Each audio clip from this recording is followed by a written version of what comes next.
మిత్రుడు శంకర్ నాకు మంచి మిత్రుడు, ఎప్పుడైనా ఇంటికి వచ్చి చెప్పదలుచుకున్నది చెప్పొచ్చు. కాబట్టి ఈరోజు ఈ హైడ్రాకి సంబంధించిన షార్ట్ డిస్కషన్స్లో అక్బరుద్దీన్ ఓవైసీ గారు, డాక్టర్ పాల్వాయి హరీష్ బాబు గారు, దానం నాగేందర్ గారు చాలా విషయాలు మాట్లాడినరు. ప్రధానంగా హైదరాబాద్ నగరానికి సంబంధించిన చర్చ ఇది. దీనికి సంబంధించి వివిధ సందర్భాలలో వివిధ ప్రభుత్వాలు ఈ నగరాన్ని విశ్వనగరంగా మార్చడానికి వారి వారి శాయశక్తుల ప్రయత్నం చేసిండ్రు. కొన్ని అంశాలు అక్బరుద్దీన్ ఓవైసీ గారు ప్రస్తావించిండ్రు, కొన్ని విషయాలు నేను కూడా చెప్పదలుచుకున్నాను. కులీ కుతుబ్ షాయి మొదలుపెట్టిన నగరం, తర్వాత నిజాంలో పాలించిన ఈ నగరం విధానాలలో పరిపాలనలో రాజులుగా వేరైనా, ఆలోచనలు వేరైనా, హైదరాబాదు నగరం విషయంలో కులీ కుతుబ్ షాయి, నిజాం నవాబ్లు ఎప్పుడు డిఫర్ కాలే. ఈ అభివృద్ధిని ప్రణాళికబద్ధంగా ముందుకు తీసుకెళ్లడానికే వాళ్ళకి సహకరించారు. అదేవిధంగా అధికారంలోకి వచ్చిన మొదటి హైదరాబాద్ స్టేట్ బూర్గుల్ రామకృష్ణారావు గారి నుంచి మొదలు పెడితే తర్వాత ఉమ్మడి రాష్ట్రంలో వచ్చిన ముఖ్యమంత్రులు కూడా హైదరాబాద్ నగరాన్ని, ఈ ప్రాంతాన్ని అభివృద్ధి చేయడానికి అవసరమైన నిధుల కేటాయింపులు కానీ, ప్రణాళికలో కానీ ఎక్కడ భిన్న సిద్ధాంతాలు, రాజకీయ విభేదాలు ఉన్న ఈ నగర అభివృద్ధిలో ఎలాంటి విభేదాలకు తావు లేకుండా అభివృద్ధి చేసుకుంటూ వెళ్ళారు. హైదరాబాద్ నగరానికి సంబంధించి దానం నాగేందర్ గారు మొదటి నుంచి ఇక్కడ పుట్టి పెరిగిండు. ఈ ప్రాంతం వాడు, ప్రతి గల్లీలో ఏం సమస్య ఉందో తెలుసు. చాలా విషయాలు వారు ప్రస్తావించారు. ఇందులో డెఫినెట్గా హైడ్రాలో రేపు భవిష్యత్తులో స్థానిక ఎమ్మెల్యేలను కూడా దాన్ని చర్చలు జరిగినప్పుడు అవసరమైనప్పుడు వాళ్ళందరినీ కూడా ఇందులో భాగస్వామ్యం చేసి వారి సలహాలు సూచనలు తీసుకోవడానికి మాకు ఎలాంటి అభ్యంతరం లేదు. ఇక్కడ ప్రధానంగా హైడ్రా తీసుకురావడానికి ఉద్దేశాన్ని ఈరోజు తెలంగాణ రాష్ట్ర ప్రజలకు నేను చెప్పదలుచుకున్నా. మనకు హైదరాబాద్ మున్సిపల్ కార్పొరేషన్ ఉండే, కానీ నగరం విస్తరిస్తున్నప్పుడు వివిధ జిల్లాలు, వివిధ రాష్ట్రాలు, వివిధ దేశాల నుంచి ఈ ప్రాంతానికి వ్యాపారాల మీద, పెట్టుబడుల మీద, లేకపోతే ఉద్యోగాల మీద వివిధ ప్రాంతాల ప్రజలు వచ్చినప్పుడు నగరం యొక్క అవసరాలు పెరిగినాయి. ఈరోజు మీరు చార్మినార్ దగ్గరికి వెళ్ళి చూడండి, చార్మినార్ కానీ ఏక్ మినార్ దగ్గరికి వెళ్ళి చూడండి, గుల్జార్ హౌస్ తీసుకోండి, పత్తర్గట్టి తీసుకోండి, మదీనా హోటల్ తీసుకోండి, సిటీ కాలేజ్ తీసుకోండి, ఆడ ఆయుష్మాన్ అక్కడ హాస్పిటల్కే ఆయుష్ హాస్పిటల్ తీసుకోండి, యునానీ హాస్పిటల్, యునానీ హాస్పిటల్ తీసుకోండి.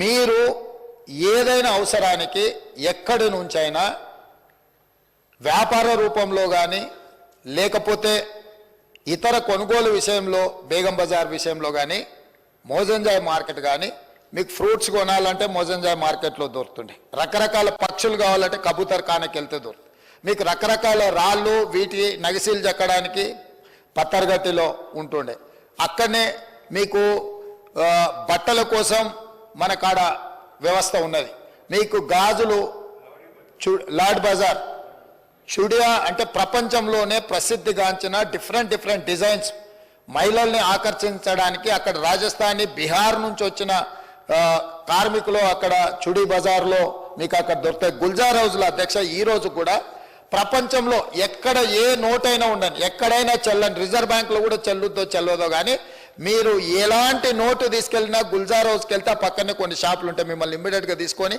ఏ కరెన్సీ కావాలన్నా ఇస్తాడు.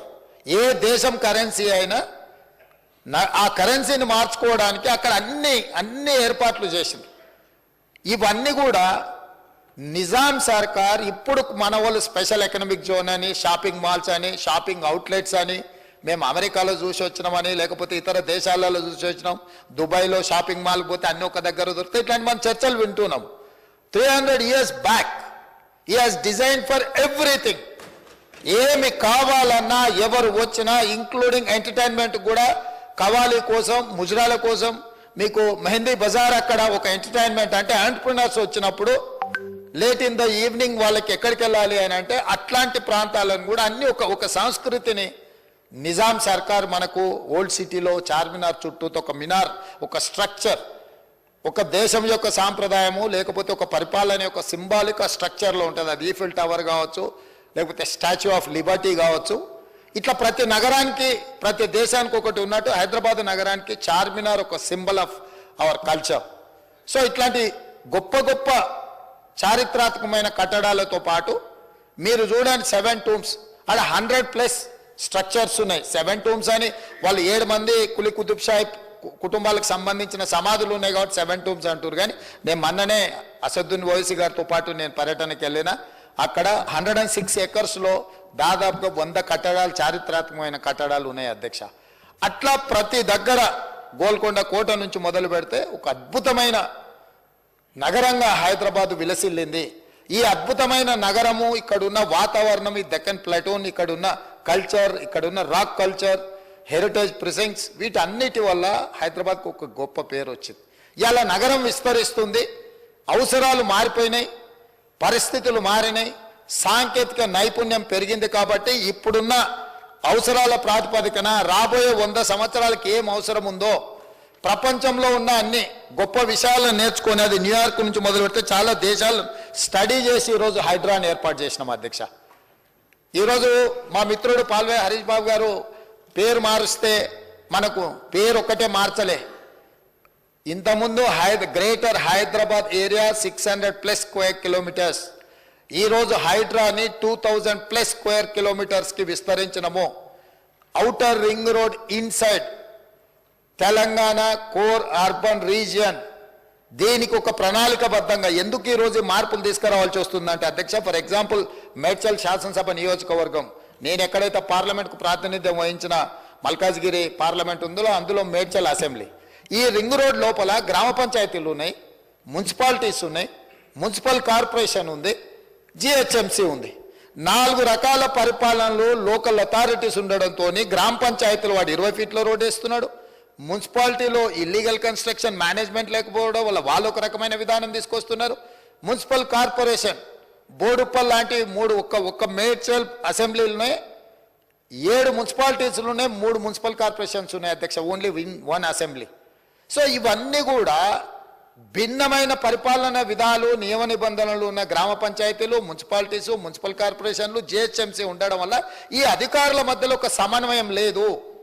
ఇవాళ హైదరాబాద్ నగరం నుంచి మనము హైదరాబాద్ నగరం దాటాలి, రింగ్ రోడ్డు దాటాలి అని నగరం మధ్యలో నుంచి వెళ్ళాలనుకున్నప్పుడు జిహెచ్ఎంసీలో 100 ఫీట్ల రోడ్డు ఉంటే మిగతా కార్పొరేషన్కి వెళ్తే 80 ఫీట్ల రోడ్ అవుతుంది, మున్సిపాలిటీలకు పోతే 40 ఫీట్ల రోడ్ అవుతుంది, గ్రామ పంచాయతీకి పోతే 20 ఫీట్ల రోడ్ అవుతుంది అధ్యక్ష.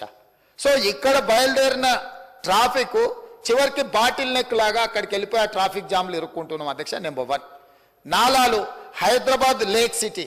మీరు ఎప్పుడైనా విమానంలో పైకి ఎగిరినప్పుడు ఒకసారి హైదరాబాద్ని కిందికి చూడండి, ఒక బ్యూటిఫుల్ సిటీగా, టెరైన్ అద్భుతంగా ఉండి ఒక ఊటీలాగా కనిపిస్తూ మంచి మంచి లేక్లు ఉన్నాయి అధ్యక్ష.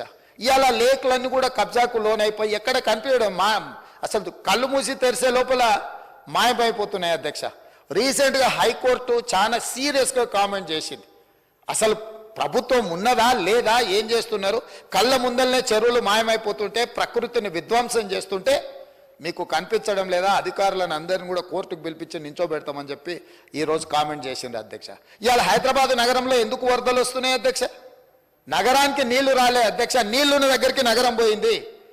ఎక్కడైతే నీళ్లు ప్రవహిస్తాయో ఆ నాలాలో మనం అపార్ట్మెంట్స్ కట్టుకున్నాం అధ్యక్ష, మనం గుడిసెలు వేసుకున్నాము, మనము వాటి స్థావరాలను ఆక్రమించుకున్నాం అధ్యక్ష. మన స్థావరాలకు నీళ్లు రావడం లేదు. నీళ్ళు ఎక్కడైతే ఉంటాయో, నీళ్లు ఉండే దగ్గర పోయి మనం ఆక్రమించుకున్నాము. మన ఇంట్లోకి పక్కింటోడు వచ్చినట్టు నీళ్లు ఉండాల్సిన చెరువులల్లా మనం ఆక్రమించుకొని ఇండ్లు కట్టుకున్నాం కాబట్టి ఆ నీళ్ళు ఎక్కడికి వెళ్ళాలి అధ్యక్ష? ఎక్కడికో ఒక దగ్గరికి రావాల్సిందే కదా. ఇలా నాలాలు కబ్జా పెట్టుకోవడం వల్ల వాటర్ ఫ్రీ ఫ్లో అనేది లేదు అధ్యక్ష. ఈ వాటర్ ఫ్రీ ఫ్లో లేకపోవడం వల్ల ఇప్పుడున్న వెదర్ కండిషన్స్లో ఇంతకుముందు 2 సెంటీమీటర్స్ పర్ అవర్ లాగా మన రోడ్లు, మన డ్రైనేజ్, మన స్టామ్ వాటర్ డిజైన్ చేసినాం అధ్యక్ష హైదరాబాద్లో. ఇవాళ సడన్గా 1 అవర్లో 9 సెంటీమీటర్స్ వర్షం పడుతుంది అధ్యక్ష, కుంభవృష్టి లాగా. అప్పుడప్పుడు 16 సెంటీమీటర్స్ అంటున్నాడు మా దానం నాగేందర్ గారు. నాకున్న సమాచారం మేరకు మన హైదరాబాదులో డిజైన్ చేసిన డ్రైనేజ్ కానీ, స్టామ్ వాటర్ లైన్లు కానీ, మన రోడ్లు కానీ గంటకు 2 సెంటీమీటర్ల వర్షం కురుస్తుందని మనం ఈ ఇన్ఫ్రాస్ట్రక్చర్ క్రియేట్ చేసుకున్నాం అధ్యక్ష. కాలుష్యమైన వాతావరణంలో, మారిన వాతావరణ పరిస్థితుల్లో అకాల వర్షాలతో పాటు కుంభవృష్టి వర్షాలు రావడం వల్ల ఒక్కసారిగా ఒకే ఒక్క దగ్గర అటు ఒక 5 కిలోమీటర్ల అవతల ఎండ కొడుతుంటుంది అధ్యక్ష, ఎర్రట ఎండ ఉంటుంది. ఇటు రాగానే విపరీతమైన వర్షం ఉంటుంది అధ్యక్ష. దాంతో రోడ్ల మీద ఆ నీళ్లు మన డ్రైనేజ్ సిస్టమ్ సపోర్ట్ చేయకపోవడం వల్ల రోడ్ల మీద నీళ్లు నిండుతున్నాయి. కరెక్ట్గా వర్షం టైంకు ముందలో ఉన్న వెహికల్, ఆటోనో సైకిల్ మోటారో కారోడో ఉంటే ఆ నీళ్లు కనిపించగానే వాడు వెహికల్ పోకుండా ఆపుతాడు. ఆపిన 10 నిమిషాలకి వెనకాల 10 కిలోమీటర్లు కొన్ని వేల కార్లు ఆగిపోతున్నాయి అధ్యక్ష. దీన్ని స్ట్రీమ్ లైన్ చేసే విధానమే లేదు. అంటే మన అవసరాలు చాలా వేగంగా మారుకుంటూ పోయినాయి. అవసరాలకు తగ్గట్టుగా మనము మన వ్యవస్థల్ని మనము మెరుగుపరచుకోలేదు, ఆలోచన చెయ్యలేదు. 10 సంవత్సరాలు అద్దాల మేడలు, రంగుల గోడలను చూపించి ఇదే అద్భుతం, ఇదే విశ్వనగరం అని చెప్పి కొంతమంది అబద్ధాల ప్రాతిపదికన బతికిండ్రు అధ్యక్ష. అందుకే ఈరోజు ఈ అబద్ధాల ప్రాతిపదికన అద్దాల మేడలు, రంగుల గోడలు అభివృద్ధి కాదు. సాంకేతిక పరమైన పరిజ్ఞానం ఉపయోగించుకొని శాశ్వతమైన పరిష్కారం చూపించాలి. ఈ నగరాన్ని ప్రపంచంతో పోటీపడే నగరంగా అభివృద్ధి చెయ్యాలన్న ఆలోచనతోటి ఈరోజు రిఫార్మ్స్ తీసుకొస్తున్నాం అధ్యక్ష. ఈ రిఫార్మ్స్లో భాగంగానే మేము హైడ్రా తీసుకొచ్చినాం అధ్యక్ష. ఎందుకంటే ఈరోజు చెరువులు కబ్జా పెట్టాలంటే భయపడాలి, నాలాలు ఆక్రమించుకోవాలంటే గుండెలో వణుకు రావాలి, రోడ్లను ఆక్రమించుకొని రోడ్ల మీద అడ్డగోలుగా వ్యవహరిస్తామంటే కుదరదు. ఇవన్నిటిని నియంత్రించుకుంటూ 3 కమిషనరేట్లు ఉన్నాయి అధ్యక్ష. కొన్ని జిల్లా ఎస్పీలు ఉన్నారు. ఇవాళ ఈ ఔటర్ రింగ్ రోడ్డు లోపల రాచకొండ కమిషనరేట్ ఉంది, సైబరాబాద్ కమిషనరేట్ ఉంది, హైదరాబాద్ కమిషనరేట్ ఉంది. ఇవాళ మెదక్ ప్రాంతానికి సంబంధించిన ఎస్పీలు ఉన్నారు. ఇట్లా రకరకాల ప్రాంతాలు ఉండడం వల్ల ఈ అధికారులతో సమన్వయం చేసుకోవడానికి ఎలాంటి వ్యవస్థ లేదు అధ్యక్ష. ఎవరికి వాళ్ళు బిట్స్ అండ్ పీసెస్ కింద, ప్లేట్ మిల్స్ కింద వర్క్ చేస్తున్నారు అధ్యక్ష. అందుకే ఈరోజు కాంప్రహెన్సివ్గా ఒక ప్రణాళిక చేయాలి, ఒక మాస్టర్ ప్లాన్ చేయాలి. ఈ మాస్టర్ ప్లాన్ ద్వారా హైదరాబాద్ నగరంలో ఉన్న వాళ్ళకు ఉన్న ఇబ్బందులను తొలగించాలనే ఒక మంచి ఉద్దేశంతో, సదుద్దేశంతో ఇవాళ హైదరాబాద్ నగరాన్ని విస్తరించడానికి, ఇవాళ మెట్రోని విస్తరించాలని ఆలోచన చేసినాం. హైదరాబాద్ నగరానికి నీళ్ల గురించి అక్బరుద్దీన్ ఓవైసీ గారు కొన్ని అంశాలు ప్రస్తావించి నేను కొన్ని విషయాలు చెప్పదలుచుకున్నా అధ్యక్ష.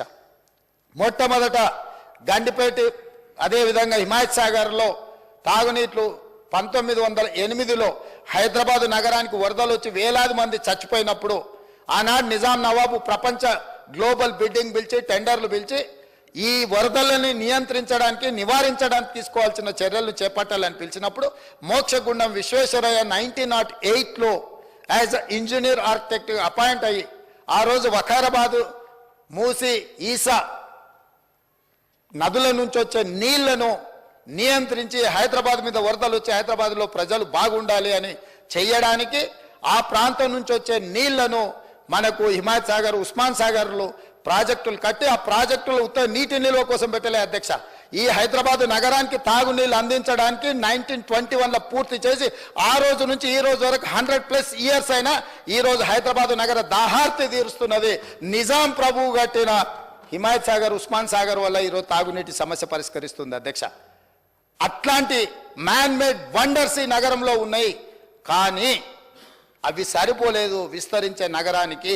సరిపోనప్పుడు కాంగ్రెస్ పార్టీ అధికారంలో ఉన్నప్పుడు ఆలోచన చేసి 1965లో అధ్యక్ష, 1965లో హైదరాబాద్ నగరానికి తాగునీరును తేవాలని మంజిరా నుంచి హైదరాబాద్ నగరానికి నీళ్లు తీసుకొచ్చి హైదరాబాద్ నగరానికి కాంగ్రెస్ పార్టీ ఆ రోజు తాగునీటి సమస్యను పరిష్కరించడానికి తీసుకొచ్చింది అధ్యక్ష. అదేవిధంగా సింగూర్ ప్రాజెక్టు 1982 కాంగ్రెస్ ఉన్నప్పుడు సింగూర్ ప్రాజెక్టు నుంచి హైదరాబాద్ నగరానికి తాగునీళ్లు తీసుకొచ్చింది అధ్యక్ష. అదేవిధంగా అధ్యక్ష కృష్ణా phase 1 90 MGD 2004 టీడీపీ అప్పుడు అక్బరుద్దీన్ ఓవైసీ గారు మొదటిసారి ఎమ్మెల్యే అయినప్పుడు పెద్దలు జనార్దన్ రెడ్డి గారు 99 to 2004 he was opposition leader, he was CLP leader, he was fighting for like anything. మేము ఎన్నోసార్లు సెక్రటేరియట్ ముందల ఎండాకాలం వచ్చిందంటే ఖాళీ కుండల ప్రదర్శన, ప్లాస్టిక్ బిందెల ప్రదర్శన, ప్రజల చేత మహిళలను తీసుకొచ్చి ప్రతి నిమిషం హైదరాబాదు తాగునీటి సమస్యను పరిష్కరించాలని సిఎల్పి నాయకుడిగా రాజశేఖర్ ఆనాడు పెద్దలు పి జనార్దన్ రెడ్డి గారు పోరాటం చేయడంతో ఆ రోజు తెలుగుదేశం పార్టీ కృష్ణా జలాలను phase 1 హైదరాబాదు నగరానికి తీసుకొచ్చింది 2004లో అధ్యక్ష. అదేవిధంగా అధ్యక్ష కృష్ణా phase 2 90 MGD 2008లో కాంగ్రెస్ పార్టీ తీసుకొచ్చింది అధ్యక్ష. అదేవిధంగా కృష్ణా ఫేజ్ 3 సేమ్